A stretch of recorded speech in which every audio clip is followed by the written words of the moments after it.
that of late we have seen some declines in the gold delivered or deliveries to humanity. Official statistics showing that just last year we had a decline around 29% of the gold deliveries. The growth potential of the gold industry is huge, and this potential exists in both the small and large scale.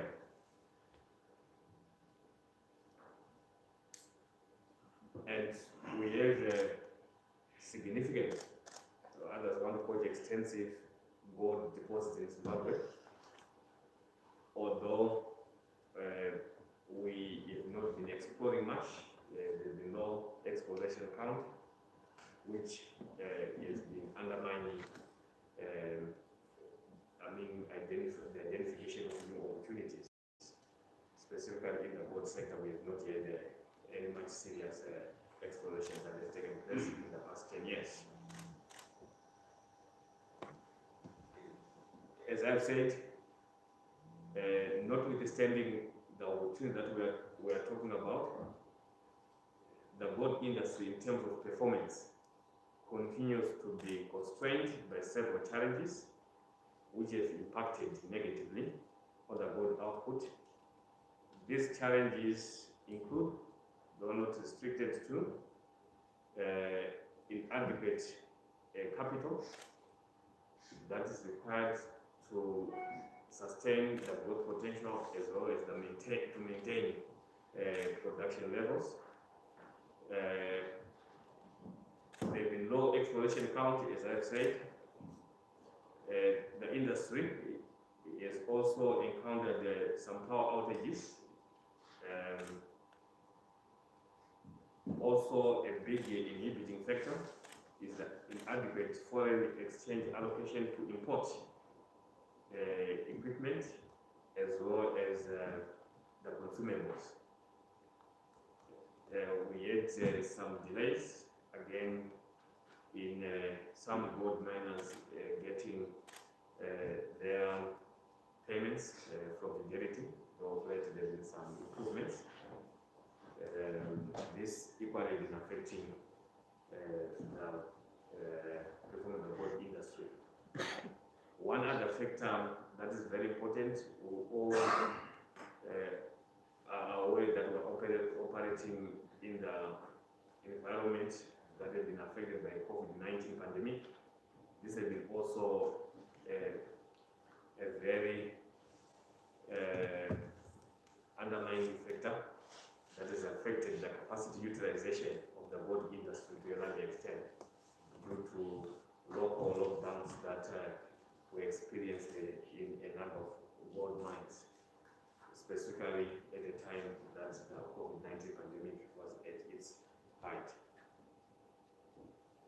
Just to explain a bit in detail in terms of these challenges, in terms of low exploration count, as I said, the country has remained largely underexplored and has not been using modern exploration techniques, thereby limiting the discovery of new visual deposits. This tends to slow down the development and growth of the gold industry to a large extent. We need to replace the old mines with new mines, and this can only happen through discovery of new gold ores. In terms of power outages, as I said, some mines continue to experience power outages, specifically those that are not on dedicated power lines. And even those on dedicated power lines, we have some of them also having power that is not reliable, and this also affects the output production. We also have the delays, as I said, in payments received for the greater part of last year, as well as the greater part of the first quarter. But we have also been informed that we have seen some significant improvements in the way Fidelity has been paying producers, and our wish is to have this sustainable model that ensures that there's minimum disruption. Gold producers need to get payments on time for them to remain in business. Mining is 24 hours.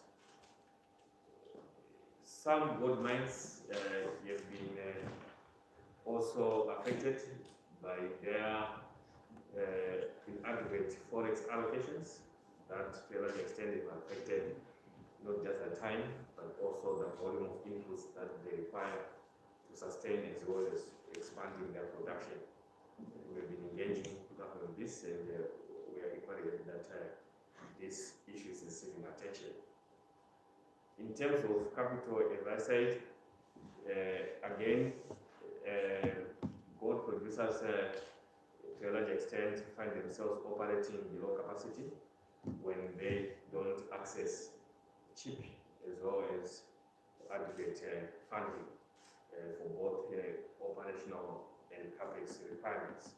And this has also been affecting them. And we've seen some mines also reducing their capacity. Cost structure in the industry has remained relatively high. For the greater part of last year, I think we had the disparity between the US inflation and local inflation affecting a portion that gold producers are paid in local currency. They were paid at an official exchange rate, but when they are buying local inputs, they were priced using non-official market rates. This meant that the purchasing power of a dollar value that gold mines were not able to pay the local inputs. But when it comes to the amount that they paid in forex, the US dollar inflation was very minimal, and they were able to sustain their requirements using predominantly the portion that were paid in US dollars. Again, we are happy that this issue is receiving attention from both the Reserve Bank and the Ministry of Finance. In terms of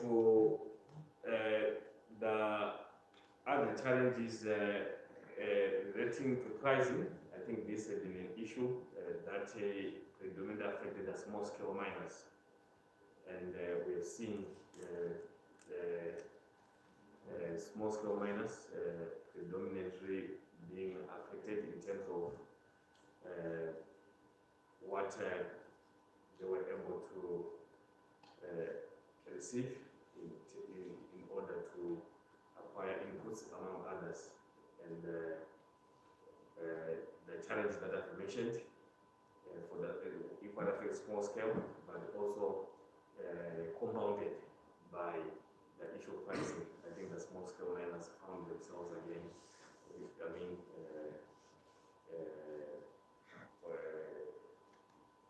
low production than they used to, and also the deliveries, and that they may have found themselves being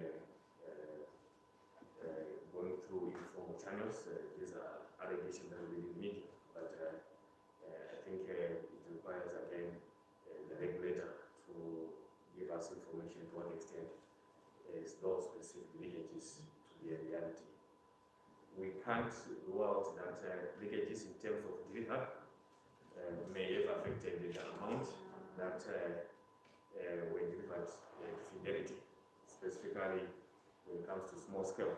But from the chamber large producers, the pricing has never been a big issue. So our take is the big primary producers continued to deliver their gold to formal markets because there is no disincentive for them to practice or operate through illicit markets. If ever is there, my take is maybe it could have been more prevalent or pronounced in the small sector. As a chamber, we encourage our members to comply with the existing laws of the country, and I don't doubt, I'm confident that most of our members will be doing their best, and whoever may not have done it we maintain these arms of the government, which I'm confident are able to fish out anyone who may not be complying with these regulations, will be taken to task. So when it comes to leakages, the maximum that we can answer related to delivery, why those output produced will not be delivered, I think those may be answered properly by Fidelity and the ministry. The critical success factors for a sustainable growing gold industry that contribute to the socio-economic development of the country. From what I said, there are a number of areas that we have to look into. One relating to mobilizing aggregate capital, because mining is capital intensive. You can only produce if you have got a sufficient capital to do that. So you need to mobilize sufficient capital. The marketing and delivery, these are issues again that we need competitive markets. We need markets that encourage voluntary deliveries and minimum interventions from the arms of the government if producers are able to deliver. So competitive price is an issue that can easily ensure if it is unplugged out. Low cost operating environment is also a critical success factor, and we encourage government to ensure that the enabling environment will make sure that inflation is low, as well as all other fixed administered costs are even low cost of funding. All these will make sure the mining industry thrives. Issues relating to payments at foreign exchange, more than 40% of consumables are imported, and more than 90% of equipment are imported.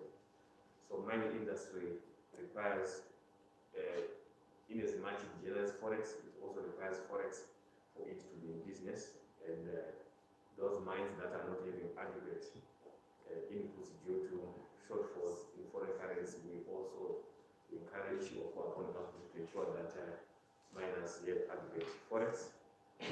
Also, mining is a 24-hour business. Both producers need timeless payment. They need to be guaranteed payments in terms of the deliveries that they do through Fidelity to ensure that there's minimal disruption. Electricity is a critical input.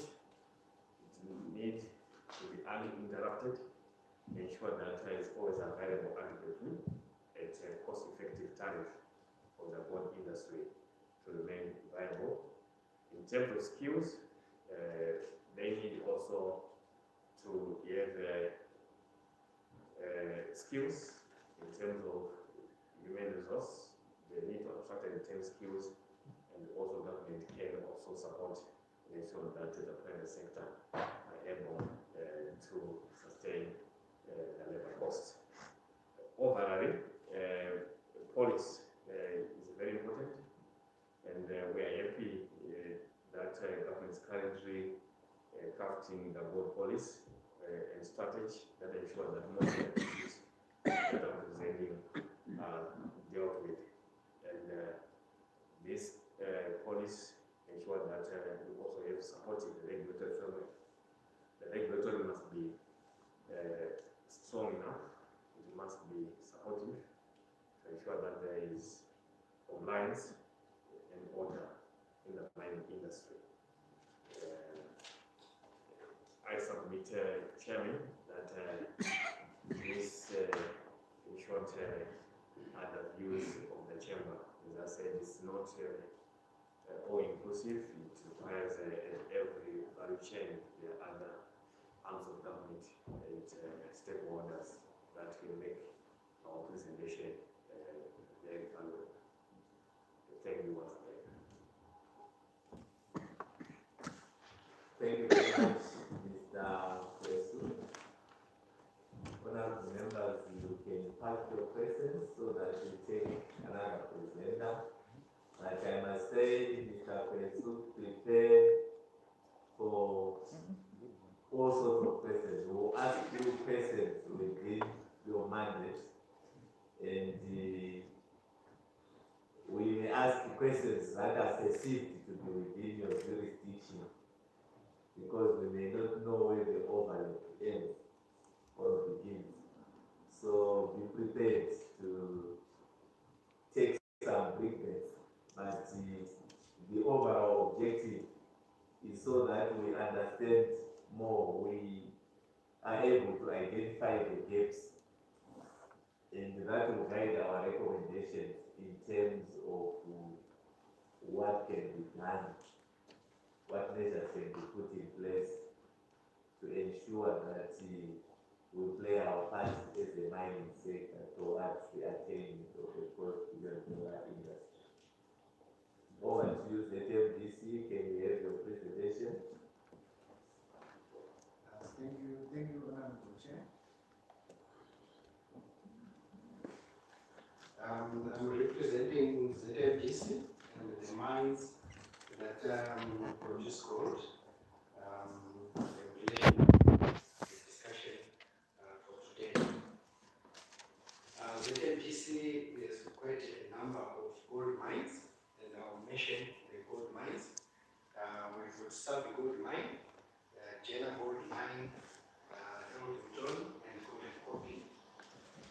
In terms of the US billion milestone by 2023, we as ZMGC a number of action plans which we have done in order to increase production from these mines. These mines have not been operating efficiently, and in terms of capacitation, they've been producing low capacity. At Sabi, the current productivity is around 20 kgs per month, which is about 264 annually.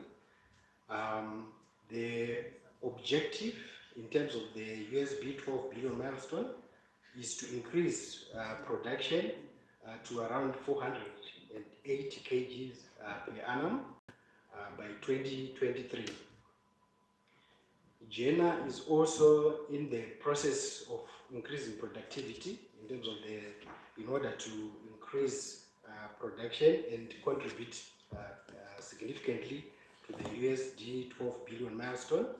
And Jena by 2023 will be producing 1,200 kgs per annum.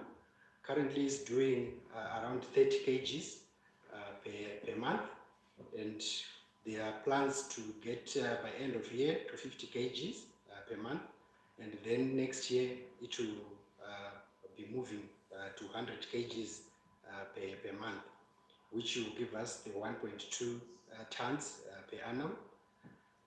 The total production from these two mines will be a total of about 1.680 tons per annum. There is also potential from Elvington Mine and Golden Copy.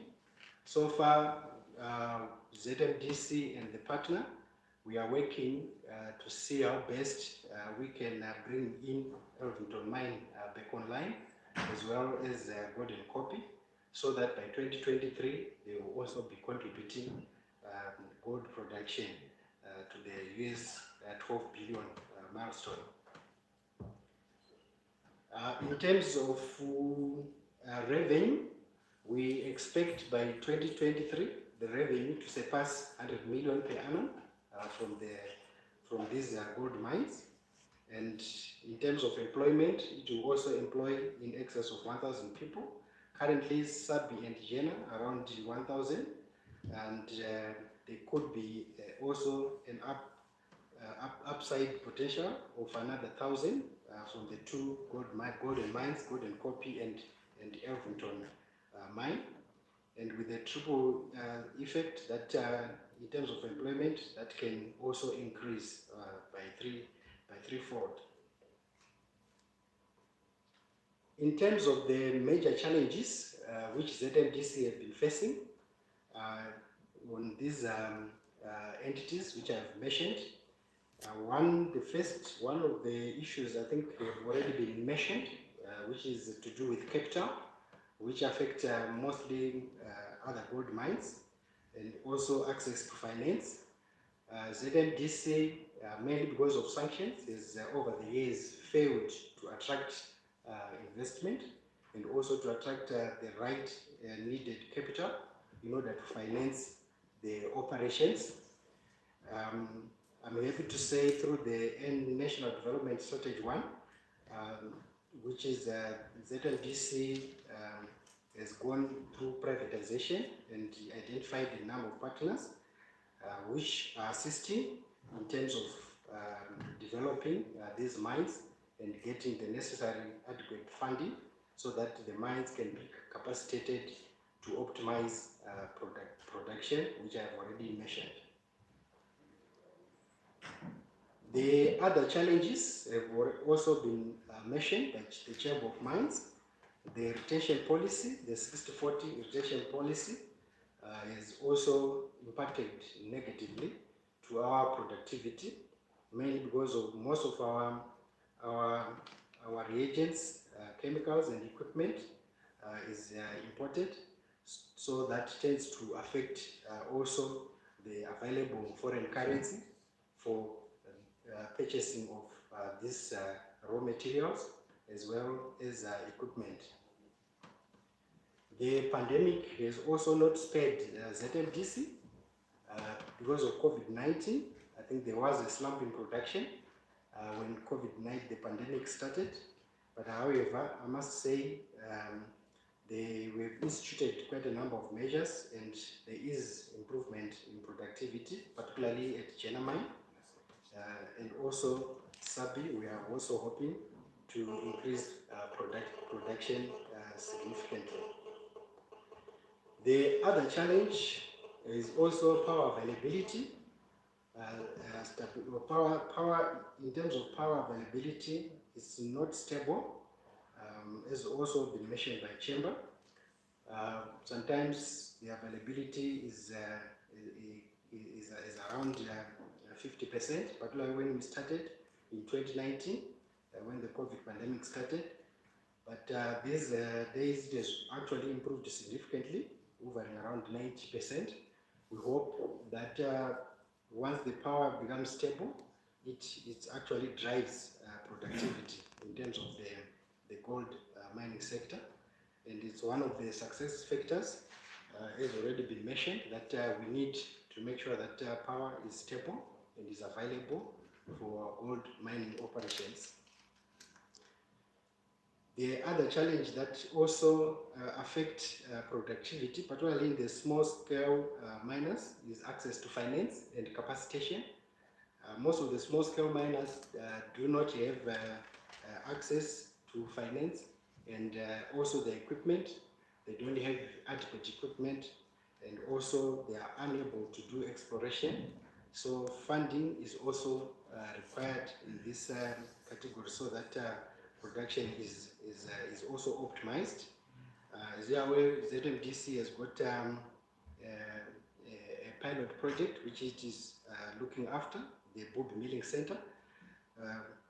In most cases, the equipment under Bob Milling Center, they don't have equipment to do exploration and mining, and this tends to affect productivity in that area.